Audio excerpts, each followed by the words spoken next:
1, 2. Kai būtum Korėjos šunį valgytum? Ne. Gerbiu tai už tavo atsakymą. Aš nemėgstu, kad manęs maistas loja. Šiaip danai neturi labai gerų kebabų. Nu ką, cheers. Cheers, my boy.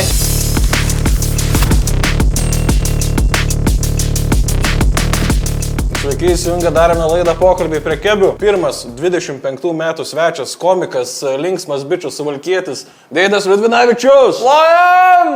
Ai, mes tik dviese. Kaip tu save pristatytum ir kaip tu norėtum, kad tave pristatytų? Labai įdomus. Dabar supratau, kad esu nepasiruošęs šitai laidai visiškai nafta. Nežinau, aš tipo užsiemu komediją, darau komedijos dalykus. Tai jeigu auditorijai, kuri domisi komediją, tai norėčiau, kad mane pristatytų kaip komiką. Jau pradedu nebijoti to žodžio, porą metų komedijų užsiemu, tai kaip ir galiu sau leisti save komiku vadinti turbūt. Yra daug žmonių, kurie po 2 open mic'ų įsirašo Instagram'e comedian. Dar fotkytė su mikrofonu būtų. Ja. Aš turiu fotkių su mikrofonu, ne ant profilio, bet dėl to, nes čia mano kaip ir hobis. Darbas dabar jau tapęs toksai, bet sunku darbo vadinti, kai tu taip myli tai, ką darai. Tai nežinau, tiesiog, tipo, komikas. Greičiausiai, kad komikas, jo. Būtų kaip ir tu norėtum ir kaip pats pristatytum save. Jo, čia gal toksai, Kur tu sakykim. susipažinti su nauju žmogu, sveiki, Deividas, komikas. Ne, tai čia gerai, tada dabar klausimą perfrazuoju, kurva. Tu perfrazavai čia dabar klausimą, dabar aš jau kitaip galvoju. Niekad gyvenime nesusakė sveiki, aš esu komikas. Jeigu kažkas pasako, jisai komikas, man labai nepatinka. Nu, nes, tipo, kodėl kitas žmogus turi žinoti, kad aš komikas? Nes tu iškart expectationą dedam. Na, tu, pavyzdžiui, nesakai, tipo, o, Marius, kasininkas. Nu, kurva, nedarai, o čia galima keiktis, ne? Keikis, ko keikis, kaip nori. Tai, tipo, nesąmonė, tai čia, tipo, nėra, žinai, tipo, tas dalykas, kad kuris, tipo, kažkokį ten pralaužė ledus. Tai greičiausiai va toks ir atsakymas būtų, kad šiaip aš save laikau komiku, kas žino, tai žino, kad aš komikas, bet šiaip, kad prisistatyti, sveiki, aš komikas, nu, man šitas ne. Tai šiaip, jeigu atini kažkur vailai dar kažką, nu, tai komikas, tipo, žinai. Bet gatvėj, aš paprastas žmogus. Eilinis civilinis kaip ir jūs. Eilinis civilis kaip ir jūs. Kiek tu jau laiko komedijų gaunės, kad stand-upinį, nuo pirmo open mic'o? 2 metai. 2 metai. Ant scenos esu užlipęs kokius open mic'us, esu užlipęs 170 kartų, o su apšildymas su viskuo 400 bus. Jo. Bet tu skaičiuoji visus kartus, pasižymė, ar tu tiesiog atsimeni? Aš turiu įsirašinėjų. Kas nežino, tai komikai labai dažnai lydami ant scenos įsirašinėja savo balsą, kad žinotų. Nu, nes ne visą laiką atsimeni, kurie bariai gerai veikia, taip toliau. Jo. Tai jo, tai įsirašinėjau, tai aš žinau, tipo, kiek į open mic'us užlipę, žinai. Kiek apšildymų turės, tipo, plius minus. Nu, čia taip grubiai pasaka, bet kažkas tokio. Na, Bet čia irgi, žinai, jeigu tu širdį nenori tobulėti, tai tu gali būti užlipęs ir 1000 kartų. Čia nieks nesikeičia nuo to, žinai. Tiesiog. Bet, nu, tipo, iš kitų girdžiu ir pats jaučiu, kad tobulėjau po truputėlį. Aš kaip ir tu esam kauniečiai, tai sunku patekti. Nu, sunku, tipo, mums sunkiau yra. Čia nesakau, kad mes čia, oi, čia mes pizdačia. Mes šiek tiek darom, kad čia... Ne, mes darom dėl savo noro, bet man, taip. Kur, žinai, tu Vilniuje esi, tu nueini į open mic'ą, tu grįžti, tu faktiškai gali per valandą laiko susisukti. Man nuvažiuoti 1,5 valandą ir grįžti valandą, žinai.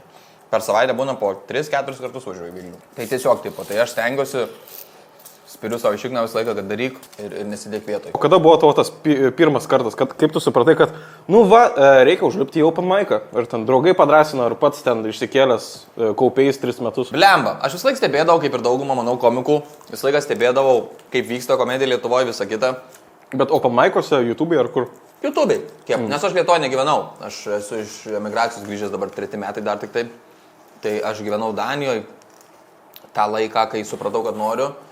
Tai man buvo kokia 19 gal, o pirmą kartą open mic'ą užlipau 23.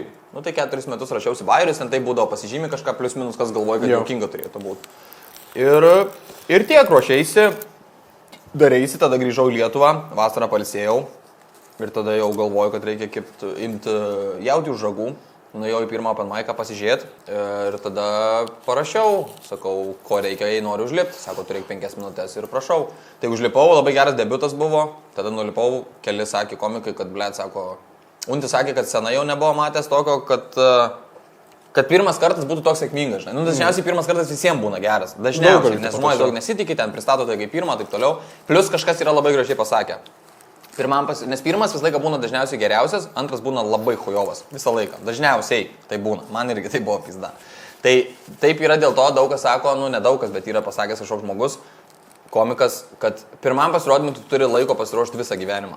Antram tu turi savaitę arba 2 kartų čia. Nu, tipo morališkai čia, nes tu vis tiek sakai tą pačią programą, ten mėnesį laiko. Nu, čia protingiausia būtų. Aš dar prieš šitą papildant, šiandien kaip tik žiūrėjau vieną videką, kur užsienio kažkoks komikas kaip workshopą ten darė ar dar kažką. Ir jis įdomią mintį pasakė panašiai šitą, kad kur tipo, sako, kiek kas laiko lipat, ten metus, 2 ir sako, dabar sunkiau, ne? Sako, o atsimenat savo pirmą kartą, kiek tada jūs laiko ruošitės pirmam lipimui? Sako, jeigu jūs dabar ruoštumėte su ta patirtim tiek pat laiko, kiek pirmam kartui lipat, sako, visiškai kiti setai pas jūs būtų. Nes kai jau tu esi lipęs, tu vis bijai tipo naujus bairius ištestuoti, o mesgi tada pirmą kartą lipom su 5 naujom visiškai minutėm ir nebijojom bombint. Bijojom. O dabar tipo įsimetė vis tiek vieną kitą gerą, jeigu biškai kažkas nesueina, jau išsitraukia iš atminties senus, tipo žinai, nes pradeda bijoti. Tas yra toks įsijungia mechanizmas. Bet šiaip čia manau, kad didžiausias lūžis tai turėtų būti kiekvieno komiko, neturėtų būti, bet ir man asmeniškai tai buvo didžiausias lūžis ir kiekvienas komikas greičiausiai turėjo arba turės tą lūžį, kai tu supranti, kad tu į open mic'ą ateini tik į open mic'ą. Tu neateini pakeis pasaulio, tu ateini tiesiog pasirodyti ir viskas. Ir tai labai padeda, nes man raktas, kuris yra komedijoje, kuris man padėjo ir padės, atsipalaidavimas. Čia, manau, yra tiesiog čia toks, įvyniojau taip, lyg čia kažkoks sudėtingas dalykas, bet čia tiesiog jaučiu visi tą patį supranta. Tai tas atsipalaidavimas, tai buvo man raktas, aš atsipalaidavau, bet man pavyko prieš kokius pusę metų tik tai tą tokį, ir jaučiau tą tokį, kad, blet, aš tiesiog galiu nueiti ir pasirodyti ir tiesiog, nes man visą laiką komikai sakydavo, tie, kurie daugiau pasirodė. Viktoras Balyko, Markas, ten, Evaldas Jasaitis, ne kartą yra sakę, tipo, kad ar vienas ar kitas ten prieš vieną pasirodymą, sako, blet, tu sako, taip nesiparys, čia tiesiog open mic'as yra. Tu tiesiog, tu pasirodyk ir, tu pasirodai ir viskas. Žinai. Ir aš labai tokį dažnai dabar naudoju, kai nauji komikai ateina ir jaudinasi. Nelaikau savęs tėvų kažkokiu ten, ar kad galėčiau sakyti, bet vis tiek jau keliais kartais esu užlipęs negu jie. Tai patarimas yra toksai, kad jeigu, pavyzdžiui, čia ir žiūrintiem kažkam, jeigu norit kažką daryti kažkada, ar bijot ten kažką žmonės pagalvos ir visa kita, jo, mums visiems sako, ai, mums pohu, ką žmonės pagalvos. Nu, ne pohu. Casey Neistat, tas YouTuberis, žinai gal tą, kur vlogino ten kiekvieną dieną. Buvo vienam intervė pasakęs, grinai, tipo, kai klausė, sako, kokį tu patarimą duotum žmonėm, kurie nori pradėti kurti YouTube, tipo, ir bijo ar kažko. Sako, tau pasidarys lengviau kurti tik tada, kai tu suprasi, kad niekam tu vapšė nerūpi. Jo. Iš čia tas pats gaunas, ką tu pasakėjai? Protingiau mintį mano išdėstė, bet visiems pohui yra tiesiog. Žmonės tiesiog atėjo pasijuokti, čia apie open mic'us kalbu arba apie šiaip kitus dalykus. Žmonės atėjo, tarkim, būtent apie open mic'us. Žmonės atėjo pasijuokti, tegu juokis. Yra amžinatilsiai. Cololo pasakęs per kitokius pasikalbėjimus labai gerą dalyką. Kad tu patiksi ant scenos būdamas visiems publikui, neįmanoma. Čia nėra šansų, kad tu visiems patiksi. Čia neįmanoma, visiškai yra. Kažkam tu vis tiek nepatiksi, bet jeigu tu galvosi, kad apie tu žmonės, kuriam tu nepatinki, sen. Ne dėl to dalyko darai. Jo. Pirma, reikia čia sustvarkyti. Su kiekvienu to kraftu reikia žinoti, dėl ko tu darai tos dalykus. Kur ar tu nori prajuokinti žmonės, ar tu nori už to uždirbti, ar dar kažką. Tai gali būti ir materialus dalykai, bet tu bent jau žinok, dėl ko. Pavyzdžiui, dabar aš dėl ko čia darau. Nes kebabas. Materialus dalykai, aš tik dėl to, kad pavalgau. Tai realiai gaunasi, jo, tipo, tai tu vienas iš tų komikų, kur tu pradėjai lipti open mic'us, jau žinodamas, kad tu nori tai daryti realiai. Jo, čia nebuvo sugalvotas va taip, žinai. Jo. Čia buvo strategija, planas. Nu, toks kur ir planas čia nėra. Aš buvau pasiruošęs, tipo, žinai, bet tada, kaip ir daugumą komikų, manau, buvo labai daug up and down. Oi, palauk. Up and down. 2 metai ir tu ten 400 kartų ten liuvi pas ant scenos. Koks tavo buvo, vis tiek turėjai strikt, blogiausias pasirodymas, kurį tu norėtum ištrinti iš atminties ir koks geriausias, kur tau labiausiai strigo, kur galvoji, va čia mano... Pykas, ne? Pykas. Geriausias buvo prieš savaitę laiko. Esu turėjęs gerų pasirodymų, nesigiriu. Esu turėjęs tikrai gerų pasirodymų. Aš važinėjau su Nedu Zimantu ir Deividu Vizgirda po Lietuvą. Jie važiuoja su savo programą, aš važiuoju su savo apšildymo programa, aš ją taip vadinu. Aš juos apšildu, 15-10 minučių, kas nežinot, kas yra apšildytojas. Tai jeigu esate buvęs komedijoje, tai žinot, jeigu nesate, tai yra žmogus, kuris tam, kad visi suprastų, kas yra, ateina, pavyzdžiui, Deividas Vizgirda, pasako, sveiki, čia turėsim šiandien tokį vakarą, taip toliau, ir prieš tai turim apšildinį komiką. Tada aš ateinu su savo 15 geriausių minučių savo karjeroj tuo metu, pasakau jas, tada pakviečiu Nedą, tada jisai pakviečia Deividą Vizgirdą. Viskas baigėsi. Tai žodžiu, 3 komikai. Ir čia nėra, kad apšildantis žmogus tiesiog labai šiltas žmogus. Ne. Tai jo, tai geriausias pasirodymas, tai va žodžiu, tai per apšildymus yra buvę gerų pasirodymų tikrai, bet geriausias buvo Vilniui prieš 2 savaitės, prieš pirmą šių metų užlipimų, tai dabar mes turime 12 dieną, tai čia kokia 3, kažkas tokio, sausio 3. O čia kuriam open mic'e buvo? Laina, bet čia buvo komunijos open mic'e. labai gerai pasirodžiau. Pizdago 7 aplos breikus, buvau 15 minučių, išbuvau šiaip open mic'e, būni ten iki 8 minučių kažką. Bet ir crowdworko buvo visko, nu ten tikrai jau buvo tikrai labai geras pasirodymas. O blogiausias, tų blogų yra buvę nemažai, nu ta prasme čia niekad negali žinoti, žinai. Jo, kaip ypač iš jautiesi. 400 lipimų, žinai. Jo, tai dabar, kad jau taip visiškai blogiausias, esam turėję su Nedu Zimantu ir Davidu Vizgirda, bet dabar neatsimenu miesto, jie tikrai atsimena. Nes man dar sakė dabar neseniai, kad nebūtų taip, kaip ta mieste, neatsimenu. Gal ir gerai, kad neatsimenu miesto, bet buvo blogai. Nu, tipo, tu ateini 15 minučių ir tu prašnekiai tylą. Žmonės neklauso, jiems neįdomu, jie, blėd, galvoja, kur aš čia papuoliau, taip, nors jie patys atėjo į komediją. Bet apšildančiam biškai kitaip yra, nes jie iš tikrųjų nežino, kas aš toks, tipo. Nu, jie nežino, kad aš būsiu net. Ir ne už tą, žinai, bilietus. Jie ne už tai bilietus mokėjo, kad pamatyti Zimą ir kad visgi pamatyti. Tai kartais būna to šūdo suvalgoma, bet šiaip nežinau, kad jau ten būtų visiškai taip tragedija. Tai dažniausiai, žinai, būna, kartais tu gerai pasirodai, bet tu nesi patenkintas savim pats. Tipo būna, tipo žmonės ploja, tipo ten juokas, viskas zaibys, bet tu jauti, kad tu, pavyzdžiui, daug keikėsi, arba kad tu užstringi labai dažnai, nu tu tiesiog nepatenkintas, nu lipi ant su galvoju, blėt, nesąmonė, tipo, žinai. Kur neišpildai savo lūkesčių, realiai. Jo. Tipo, prieš save nepatenkintas. Nu dabar buvo, pavyzdžiui, praeitą savaitę Džempabė, kur užlipau, tipo, ir tikrai gerai pasirodžiau, bet pasirodžiau, jau žmonės ten taip praplyšo tas maišelis, kad žmonės jau juokėsi iš visko. Jau aš blėt, bet paskau žvengiau. Labai gerai crowdwork. Jo, bet ten buvo, kad aš bendrau su publika. Ten buvo bičas toksai išgėręs, tipo pana tokia buvo irgi, kur ten riekavo trukdė, tai aš ten biškai nusodinau ir buvo tipo juokinga. Bet aš nepasibandžiau nei vieno naujo bairio. Aš pasakiau vieno bairio pradžią ir antro pradžią pasakiau. Iš ten 9 kokių bairių. Ir kai tu nepasakai, tu negali tobulėti, tipo, nu, nes tu nežinai, kas veikia, kas ne. Aišku, aš tobulėjau tada dėl crowdworko, tipo, dėl to, kad aš ant scenos ten pabuvau ilgiau, nu, tipo, taip, tą stage time pasėmiau, kaip čia jį vadina. Tai jo, tai va toks būtų gal geriausia, atsimenu puikiai. Tai čia tas top 2 geriausias buvo. Pirmas dar vienas yra buvęs irgi Vilniui tada. Irgi buvo labai stiprus, bet jisai buvo prieš kokius metus laiko kažkur. O šiaip tu tokiu apystipriu tai visą laiką būnum, tipo ten, kad jo bombintum, čia bombinimas, tai vadinasi, kai hujovai labai pasirodai, gal kažkas apšvietė esą jūs šitame kanale, nežinau. Tai retai būna, nes vis tiek jau įdirbi, žinai kaip įsisuk, žinai kaip išvingi, ten pradedi su publika bendrauti. Ir bombinimas spėjau kitaip vertini, kada tu subombini, nes kitam gali atrodyti, tipo, žinai, ble, seniai, žiauri gerai pasirodė, o tu savo galvoji, žinai, kad, ble, subombinau šiandien, nes, nu, tipo, tiesiog išsisukai iš situacijos. O ne padarai tą, ką norėjai patikrinti, pažinai. O kaip tu rašytos bairius, pavyzdžiui? Tiesiog, kaip ir dabar, seniai, taip pat. Iš situacijų tiesiog, kas aplinkui vyksta. Aš nesu tas komikas, kuris atsisėda ir rašo. Jo. Aš bandau geriau save mokinti galvoti apie bairius ir parašyti įdomius nutikimus ten, žinai. Ten akinius pirkai ar kažką, žinai, kirpykloje buvo ir taip toliau. Ir tada tu pasirašai tokius, sakykim, kaip trupinėlius ir iš tų trupinių tada jau pagamini pyragą. Trupiniuotis. Trupininį pyragą patikrinti. Trupininį jo radžia. tai va pradėjau taip ir rašyti po tos bairius. O nebūna, kad, pavyzdžiui, pradedi pats nertis į situacijas, kad būtų įdomus nuotykis, kad iš to bairį turėtum. Blet, ne. Nesidaręs to, kur tipo pagalvotum. Davai varau, Jo, gal kažkas iš to juokingo gausis, ką galėsiu papasakoti. Nesu turėjęs šitos fazės, bet žinau, kad daug kas yra turėjęs šitą fazę. Tai ne, nesu tipo, kad paaukojęs savo sprendimą tam, kad parašyti gerą bairį, nesu. Bet gal dėl to, kad netrūko to rašymo, žinai, yra buvę tų, kaip ir sakiau, down. Iš reklamą pasidarysiu, nueikit į mano profilį YouTube'o. Ten yra įkeltos 8 laidos beras, dabar turėjom pertraukėlę, šventės, keliamės į naujas patalpas. Tęsim toliau, ten nagrinėjame faktus, viens kitą mokiname, nes abu esame abugeliai, viens kitą mokinam išmokt dalykų. Jo, mokina tave nesakyti žodžio daunas. Jo, nenaudokit žodžio daunas ir kitko.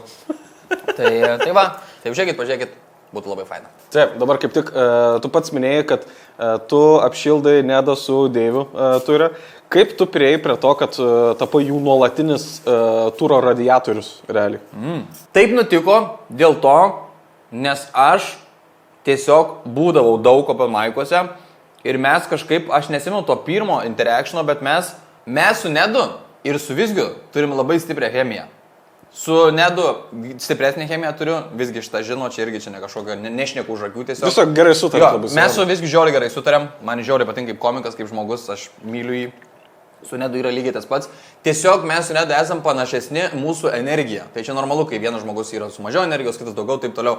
Pavyzdžiui, nu mes kur iš tų šūdų žvengime. Nu tiesiog tu Nedą labiau mėgsti ir viskas. Ne. Nu, ta prasme, tai čia žiūrint, kokį klausimą, žinai. Tai jei reikėtų ten padėti ar kažką, aš lygiai tik pat spręščiau, kuriam padėti ir taip toliau, ir abiem padėčiau ir visą kitą. Aš iš vis jiems labai esu stipriai dėkingas, kad jie mane pasėmė, yra kaip ir tu sakai, kad jie nerotojo, aš visą laiką su jais važiuoju, aš jau 2 metai su jais važiuoju. Aš su jais kartu jau esu padaręs kokią 8 pasirodymų, ta prasme. Nes jų turai yra dideli ir jie po daug miestų važiuoja, po miestelių, ten taip toliau. Mes praeitais metais padarėm gal 7 ar 7-5, žinai, tipo, tai dar šiais metais jau padarėm, tai, nu žodžiu. Tai antras turas, kada su jais važiuoju, kaip taip gavosi, aš nežinau, kaip ir sakau, tiesiog ta chemija, mes tiesiog gerai sutarėm su tiek Nedu, tiek Visgiu. Pradžioje aš toks iš vis komedijų debiliukas buvau, nes aš toksai pičindavau, žinai, tipo, toks, bandydavau, tipo, kaip ir nebūtas, kuris, tipo, prieina ten, žinai, tipo... Žiūrėk, ko turiu idėją. Bet kai tu matai tos žmonės, kuriuos tu matai 4 metus internete, tau, tu kaip, suprasi, turbūt, ką noriu pasakyti, tu atrodo, kaip juos ir pažįsti, bet ir, tipo, šiaip tai tu jų nepažįsti, ir jie tais apšiai nepažįsti, žinai, ir toks būdavo, ble, toksai... Ir viskas yra kažkada pasakęs per kažkokį podcastą, kad, tipo, užpisu aš dėl to, kad prie, tipo, lendu, žinai. Aš taip nesijaučiau, bet jeigu jis tai pasakė, greičiausiai taip ir buvo. Bet tiesiog, aš nemanau, kad aš per tai laimėjau čia tai, kad aš su jais esu. Bet tiesiog, aš kaip ir sakau, mūsų sutapo tiesiog chemija sutapo, žinai. Ir tiek, ir mes važiuojam, ir aš tikiuosi, kad, aš nežinau, kaip ateityje bus, gal aš jau solo darysiu ar kažkas tokio, bet jei turėsiu progą, tai visą laiką apšildysiu, važiuosiu kartu, būsiu. Nes kaip tik norėjau sakyti, tipo, ar nenusimatai, tu panesiu 2 metus apšildai, ar nebus Nedas Deivis ir Deivis turų? Nežinau. Kad tave kaip 3 asmenį pasimti Nemanau, į aš nemanau, kad jiem apsimokėtų, ta prasme, nes, nu, tipo... Nebent aš iš savo pusės galėčiau atnešti labai daug žiūrovų, žinai, tipo dabar aš jų negaliu atnešti, aš dar esu irrelevant, kaip tas žodis yra, nu, tipo, aš nesu ten iš popinės, kad aš ten, žinai, galėčiau savo solo daryti, aš galėčiau daryti savo solo, bet aš nenoriu pasirodyti prieš 14 žmonių, žinai, kas man ir finansiškai, ir šiaip, tipo, morališkai nebūtų zaibi, žinai, tipo, tai aš tiesiog geriau palauksiu, darysiu kitus darbus, nes aš, tipo, mes turim su Nedu kartu panmaiką darom, trečiadieniais Vilniui, dabar pertrauką biškį darėm, nes šventės visą kitą, dabar vėl pradėsim nuo vasario.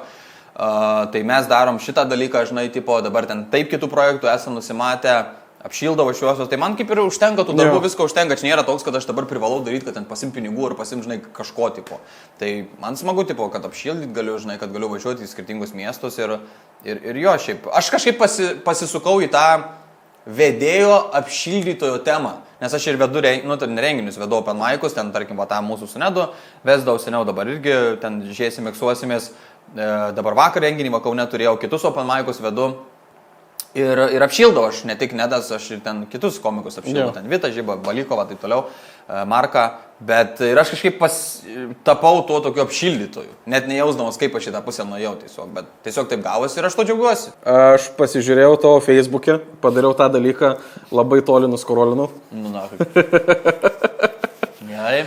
Ir... Kebabas baigėsi, jau galėsiu namo varyti faktiškai. Yra viena frazė tokia, kurią tu papostinai 2016 metų lapkričio 28. Man sėkmė tai gyventi pagal savo tiesą ir sutarti su pačiu savimi. Tai man šiaip įdomu, nes norėjau traukti kaip tik į šitą dalį po visų tų tipo pamastymų apie komediją, karjerą ir visą kitą. Ar sutari pats su savim, Deividai? Nes šiaip nebloga frazė, tipo, žinai. Ne, juoktis pradėjau dėl to, nes atsimenu tuos gučius laikus, kai tau yra 16 ir tau yra depresija ir tu viską meti ir išvažiuoji į užsienį. Tai jo, sutariu pats su savim. Sunku pasakyti, aš nesu toks meniškas, kad aš galėčiau kalbėti šitom frazėm. Kai aš buvau 16, aš galvojau, kad aš esu meniškas. Nu ir dabar ne 16. Tu kasą, bet.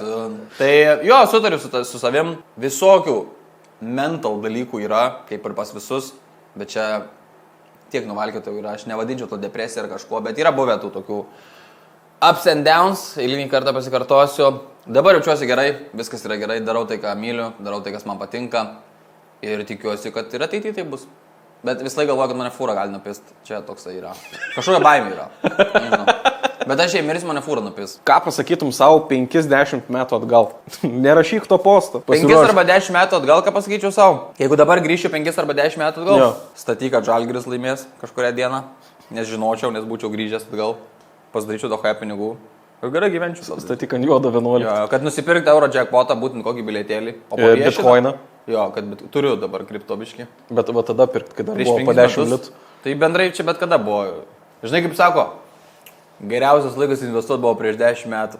Geriausias kitas laikas investuoti yra dabar. Nes darai YouTube kanalą, podcastus, vlogus darai, keli reelsus, daug veiki dabar. Ką esi suplanavęs ateičiai, realiai?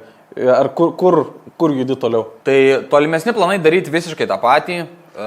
Prijungti gal kažkokių papildomų projektų, kažko, nes vis tiek ir tų finansų norisi didesnių, žinai, kad tobulėti ir nesinori tiesiog visą laiką būti, žinai, su tais pačiais finansais ir šiaip su tom pačiom mintim. Tai šiaip idėjų turiu, nenoriu juos kleisti be abejo, bet jo, noriu daryti tą patį. Dabar aš dar atrodo, kad tik tai antras kvėpavimas, žinai, tas toks tik prakrapštėjai paviršių. Tik prakrapščiau paviršių. Jo, ką aš žinau, ką aš čia galiu dabar taip meniškai pasakyti. Noriu daryti tą patį, noriu daryti toliau, noriu stengtis toliau, noriu toliau apšildyti. Ateityje didžiausias dabar planas, jaučiu, apie kurį dar negalvoju, bet jis vis tiek ateis, tai yra važiuoti su savo programa. Tai arba 2, 3, 5 arba 1. Ačiū Dievui, kad atvarėjai pas mane suvalgyti kebabų. Dabar šlovės akimirka tau šitam mažam kanale. Ten yra tavo kamera, ten yra pagrindinė kamera, gali, kurią nori.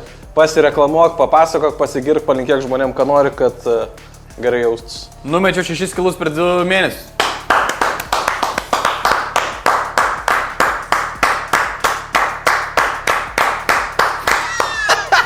Tai nieko, tiesiog, kaip ir kalbėjau, pasiekit mano kanalą. Liudnavičius Deividas Liudnavičius YouTube'ai, pasiekit Instagram'e, jeigu norit, Liudnavičius Deividas. Ir tiek. Ačiū labai jums visiems, ačiū Mariu, kad pasikvietei, labai smagu buvo pašnekėti, išliet širdį, suvalgyti kebabą. Labai fainas, įdomus pokalbis. Jo, manau, kad tikrai super.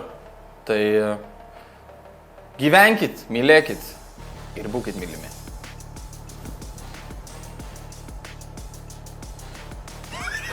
Gerai, achujant. Žiūriu, achujant.